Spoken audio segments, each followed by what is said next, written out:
Hello. As you've probably noticed by now, there are a lot of reviews of e-bikes online that review bikes that are brand new. What I don't see much of are reviews of bikes that people have owned for several years and or several thousand miles.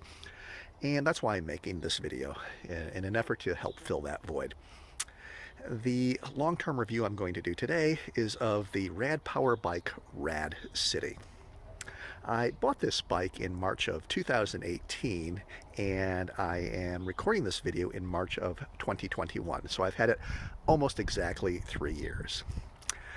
As far as mileage, well, the sun is not cooperating. Uh, well, maybe you can just barely see it. I have 4,708 miles currently on the bike. So what do I like or not like about the bike? Well, when you first get this bike, the first thing you're going to notice is that it is not a lightweight. This bike clocks in at about 65 pounds, and that is quite heavy even for an e-bike. This may or may not be a factor for you. If you have to carry the bike upstairs, that may be a factor. If you're just putting it in a garage, as I do, that probably won't matter. For me, it's not really been an issue.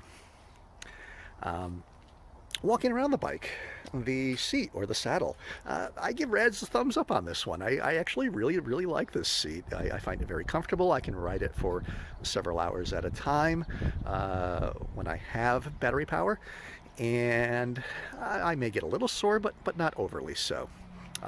So good choice on the saddle, Rad. When you receive this bike, it doesn't come completely assembled, but the assembly is not difficult for anyone with even rudimentary mechanical skills. I would caution you, however, to check every other nut and bolt on the bike outside of what is required to put the bike together. And as an example, I'd like to show you this. That's where the blinking light used to be. Um, it's not hardwired. It ran on batteries. Nonetheless, it fell off because the bolts weren't tight about a week after I got the bike. At that point, I became concerned about the rest of the bike and checked every other single nut and bolt and spoke on the bike.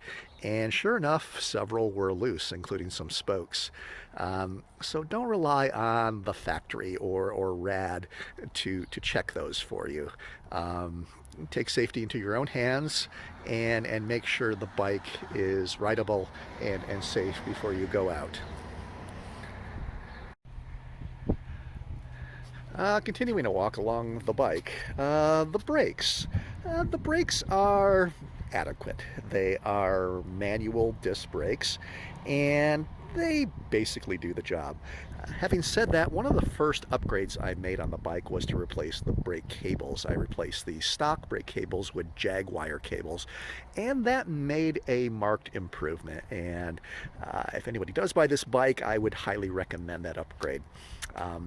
Are the brakes now as good as hydraulic brakes? No, but they work well enough. The tires. Here I'm going to be blunt. The tires that come with this bike are garbage. I had 3 flats before I even had 300 miles on the bike, and that was just not tolerable. So I replaced the tires that came with it. They were Kendas, I believe. I replaced them with Schwalbe tires, and I have had no flats since then. Schwalbe makes a good tire. I highly recommend them. The bike comes with a light, and that is a nice feature to have. I would caution you not to rely on this light if you're going to ride every day or very often in the dark. It does not put out a lot of light. It's okay in an emergency, but if you're going to ride this for any amount of time at night, I would highly recommend getting an auxiliary light to post on your handlebars. Walking around the bike further. You'll see Rad includes a nice little protection bar over the derailleur. And I have laid this bike down before.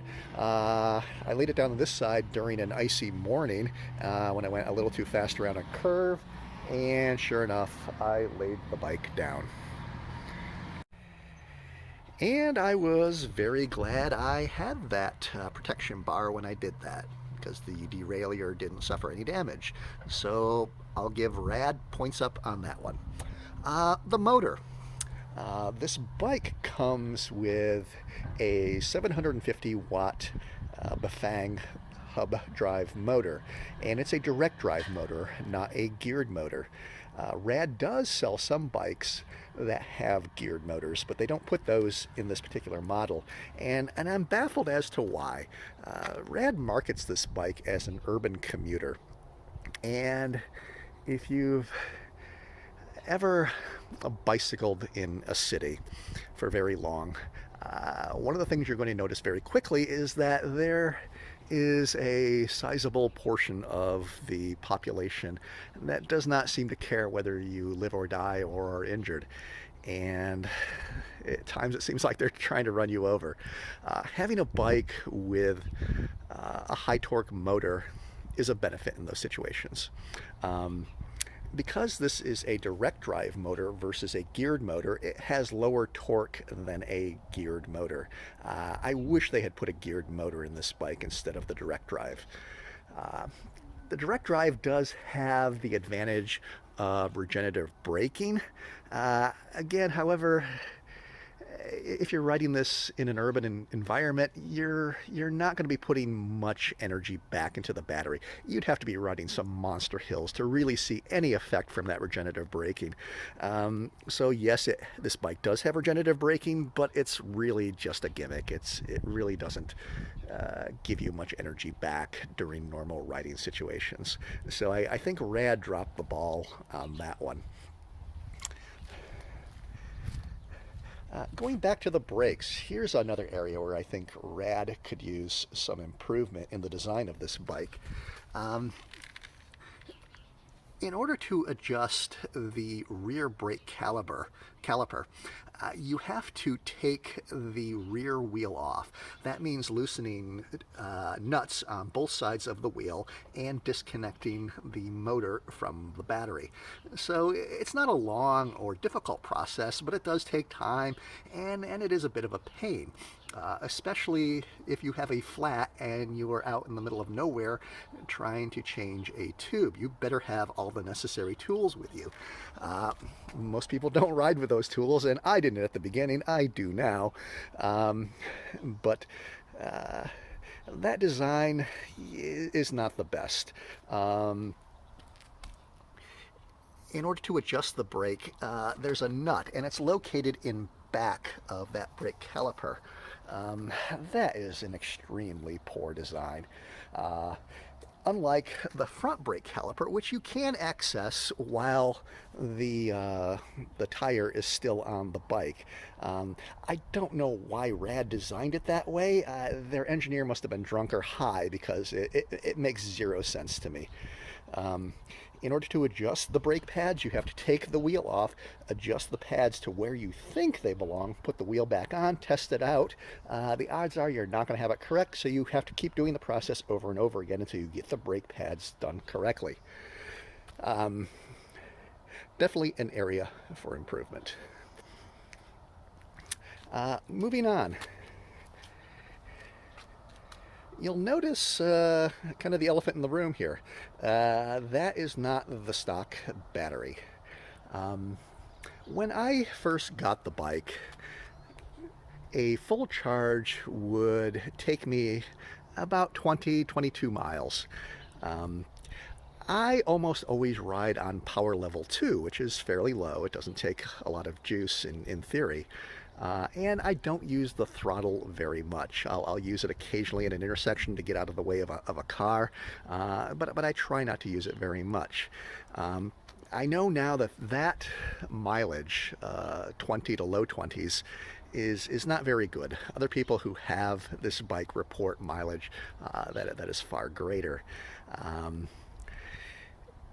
And then the battery didn't last very long. By the time I got to approximately 2,000 miles, I was only getting about 8 miles out of a charge. Um, Unfortunately, by that point, I had owned the bike for over a year, so it was out of warranty. I did contact Rad about this problem, and they asked me how I used the bike, and I told them just as I told you here, and they also asked me how I charged it. And I told them that I use the bike as a commuter. I take it to work every day, and while I'm at work, I plug the battery in and charge it.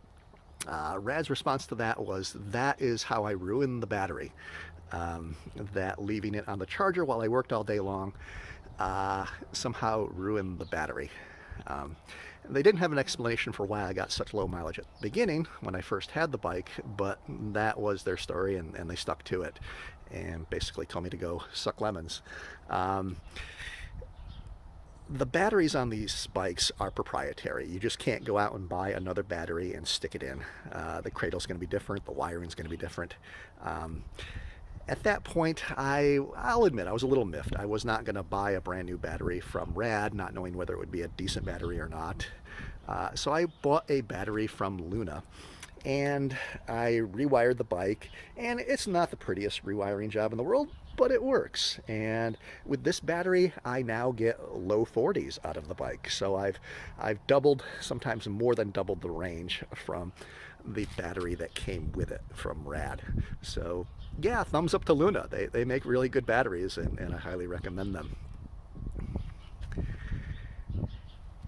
And those, oh, I should mention that a plus. This bike is very, very good in the rain. As I said before, I use this as a commuter, and I have to go to work when it rains. And I live in an area of the country where it does rain quite frequently. And I have not once had any problem with the electronics as far as water goes. I've not had problems with water on any aspect of the bike. So when it comes to designing a good waterproof bike, I will give Rad a thumbs up on that. So would I recommend this bike to a friend? Maybe, depending on who that friend was. If that friend was someone who's simply looking for an e-bike to ride around with their kids or grandkids on a sunny Sunday afternoon, yeah, this bike would be fine for that. As an urban commuter, a street fighter, no, I would not recommend this bike. It simply doesn't have the torque. The quality is not there. A commuter is going to be using their bike a lot. They're going to be putting a lot of miles on it potentially. And if they get a battery as I got, it's going to end up costing them many hundreds of dollars more in the future unnecessarily. So I would recommend this bike for some people, but not for others. And there is my quick long-term review of the RadCity. Thank you.